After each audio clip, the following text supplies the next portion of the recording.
थोड़ी देर शांत बैठे, एक दो प्रयोग करेंगे बैठे हुए ही हम। पहले 2-4 बार सभी ओमकार का उच्चारण कर लेंगे। जिसको ध्यान में, जप में, भक्ति में गहराई पानी हो वो ये प्रयोग जरूर करे। अभी पहले 2-4 बार ओमकार का गुंजन करेंगे सभी। हरि ओम।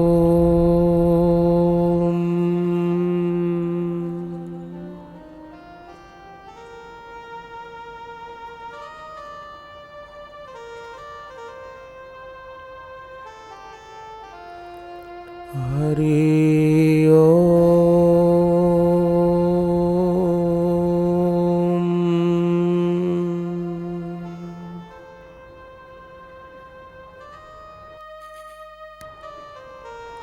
ध्यान में गहराई पाने के लिए बैठते समय कमर सीधी रखकर खूब धीमी गति से गहरा श्वास लें और धीमी गति से छोड़ें।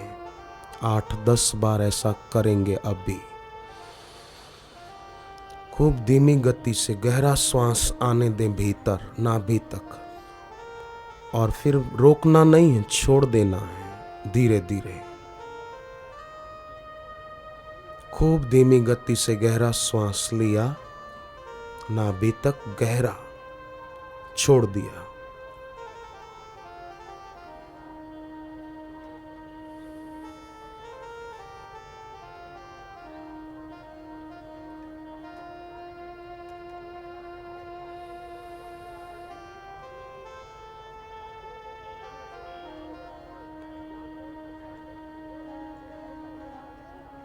आठ 10 बार हो जाए तो फिर जीभ को ऊपर तालू में लगाए रखें। अभी भी अगर जीभ को तालू में लगाए रखें तो बहुत अच्छा है। जीभ को ऊपर तालू में लगाकर धीमी गति से गहरा श्वास लें और धीमी गति से छोड़ दें। मन के व्यर्थ के विचारों से मुक्ति मिलती है।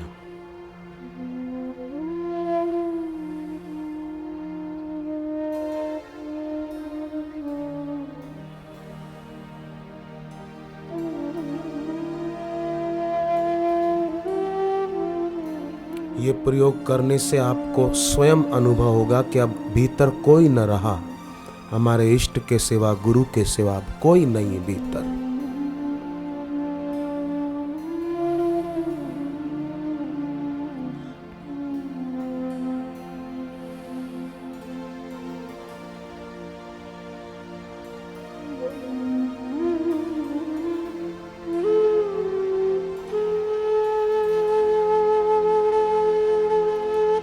दस बार हो जाए तो फिर जीभ तालू में लगा के शांत बैठे, बाहर की आंखें बंद कर दे।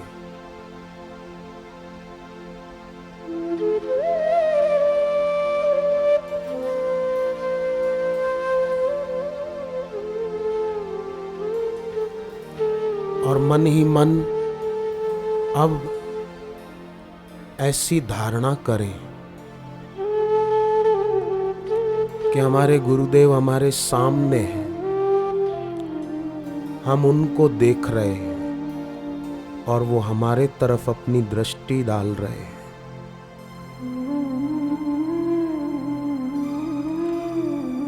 हम उन्हें कह रहे हैं, गुरुदेव आप बाहर से भले कहीं जा सकते हो, पर हमारा हृदय छोड़कर आप कहीं नहीं जा सकते प्रभु।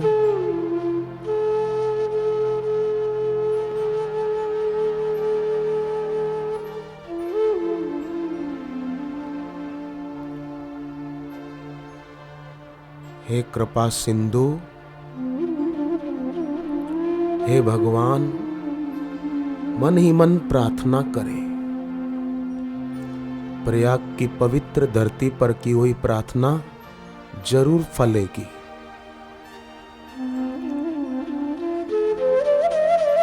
मन में कह देना कि भगवान, जैसे अर्जुन के घोड़ों की लगाम आपने अपने हाथ में रखी थी तो अर्जुन जीत गए थे। हे गुरुदेव, आप जिसको भी मानते हैं उन्हें कहना कि प्रभु,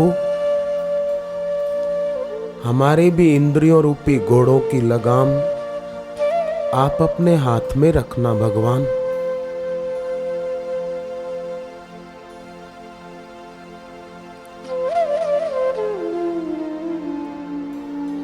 हे परमेश्वर,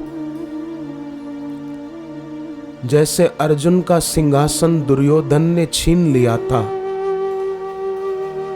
उसी प्रकार हमारा भी भक्ति का सिंहासन काम विकार और क्रोध विकार ने छीन लिया है, राग द्वेष ने छीन लिया है।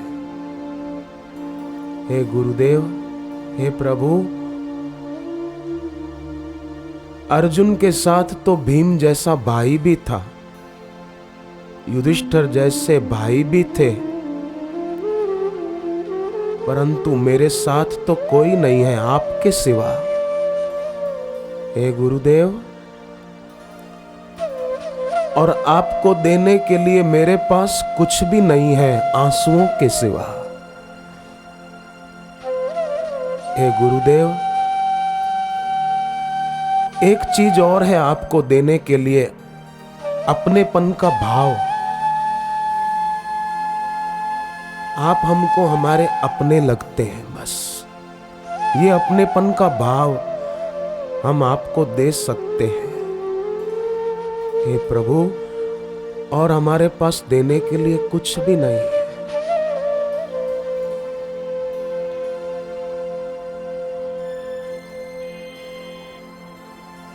हे परमेश्वर, हे कृपा सिंधु गुरुवर,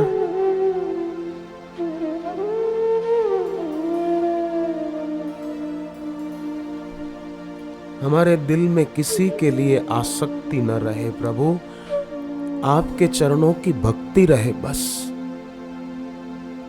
आज की संध्या को हम प्रयाग की धरती पर यही प्रार्थना करते हैं।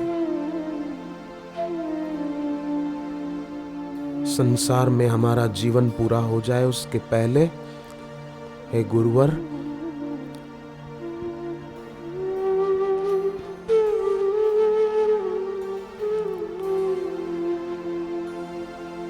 हम निष्ठावान बने। दीक्षा नहीं मिली तो हमें दीक्षा मिल जाए, ऐसी प्रार्थना करो। हमें दिशा मिल जाए, हमें भक्ति मिल जाए। भक्ति सब सुखों की खान है। अयोध्या में एक बार एक महाराज जी का चतुर्मास में प्रवचन चला रामायण पर। चतुर्मास पूरा हुआ, उनके विदाई समारंभ में अयोध्या के सभी संत एकत्रित हुए। सब उन वक्ता के सम्मान में दो दो शब्द बोल रहे थे कि इन्होंने बड़ी विद्वता भरा प्रवचन किया, रामायण के एक एक पात्र पर प्रकाश डाला और बड़ी सुंदर शिक्षाएं दी उनके माध्यम से। सब उनके सम्मान में दो शब्द बोल रहे थे, परंतु एक बाबा वो बैठे थे और अयोध्या के बड़े जाने माने बुजुर्ग बाबा थे। सब उनका आदर करते थे।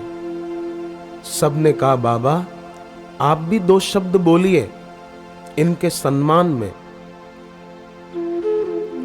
बाबा ने कहा, मैं नहीं बोलूंगा। बोले, नहीं आप बोलिए। उस वक्ता ने भी कहा, बाबा आप भी दो शब्द बोलो। तब बाबा आए,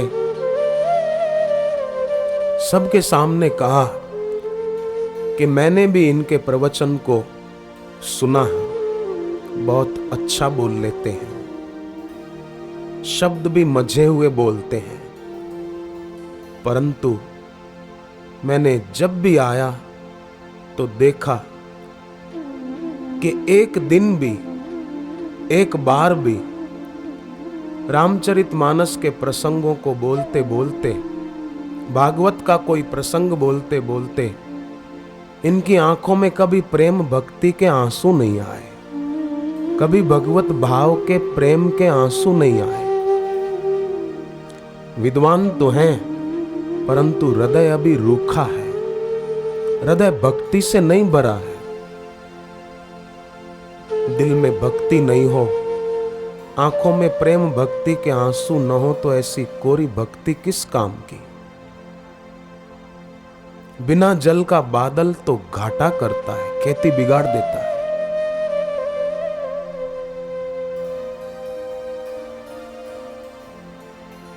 हम भगवान से प्रार्थना करें, प्रभु हमारा हृदय रूखा न रहे, हमारा हृदय प्रेम भक्ति से भरा रहे। इस कलयुग में हम अपना उद्धार जल्दी से कर लें।